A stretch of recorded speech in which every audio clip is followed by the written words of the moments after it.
আমি আছি বরগুনার পাথরঘাটায়। আমি যেখানে হচ্ছে আমার বুক বরাবর পানি রয়েছে, কিন্তু ঘরে কিন্তু প্রায় 2 ফুট পানি কিন্তু জমাট হয়ে আছে। এখানকার প্রায় কয়েক হাজার বাসিন্দা কিন্তু এই পানিতে আটকে বন্দি করে রয়েছে। এবং আমি যদি দেখাতে চাই, আমার পিছনে যে ঘরটি রয়েছে, ঘরে কিন্তু চতুর্থ সাইডে কিন্তু পানি জমাট হয়ে আছে।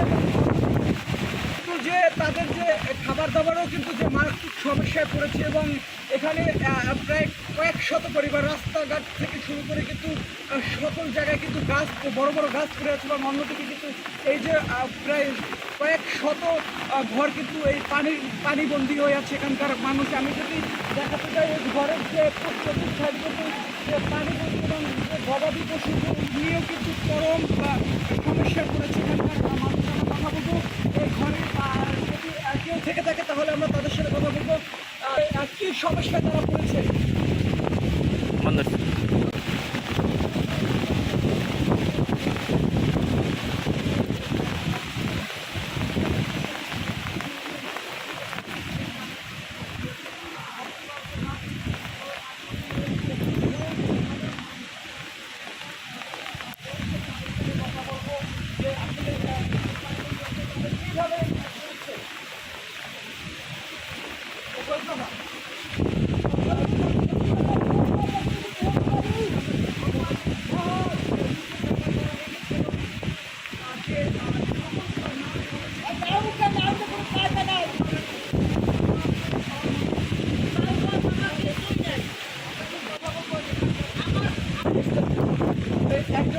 এখানকার যা রয়েছে তার সাথে কথা বলা। আসলে এই পানিতে আপনাদের কি কি সমস্যা হচ্ছে এবং এই ঘূর্ণিঝড়ে আপনার পরিবার কিরকম তার চলছে?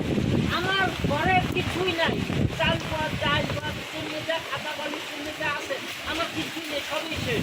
আসি শুধু আমি, আমার গড়দুয়ারও নাই, গড়দুয়ারের 3 দিন সব তৈরি হয়ে গেছে।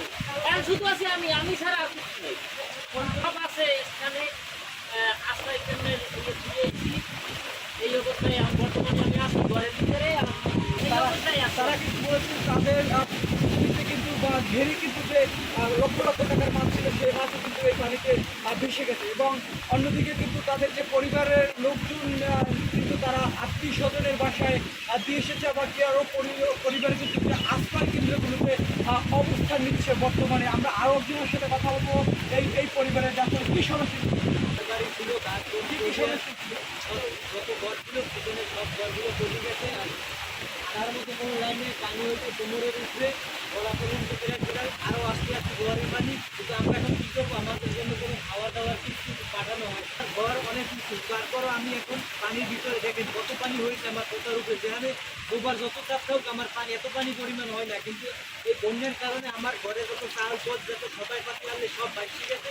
এখন না খাই আমরা ঘর যে উঁচা দাঁড়াই গেছে বহুমান তার পানি, এত পরিমাণ পানি চাপ হয়েছে। কিন্তু এখানে আমার প্রায় এই ঘুমন পানি ছিল। অন্যদিকে কিন্তু এদিকেও পানি অনেক বৃদ্ধি। এতে কিন্তু তারা মারাত্মক সমস্যা করছে। এবং যে বাড়ি যেমনি বাড়ি বাতাস তেমনি বৃষ্টি, এবং অন্যদিকে বিদ্যুৎ সমস্যা হওয়ার কারণে কিন্তু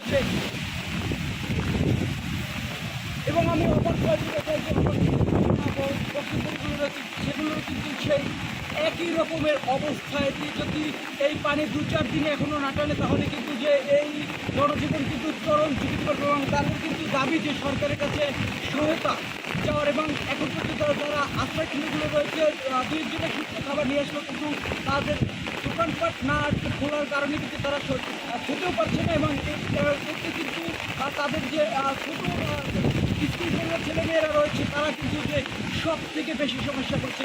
এবং এই ছিল আমার কাছে বরগুনা পাথরঘাটা থেকে ঘূর্ণিঝড় পরিস্থিতি নিয়ে সর্বশেষ।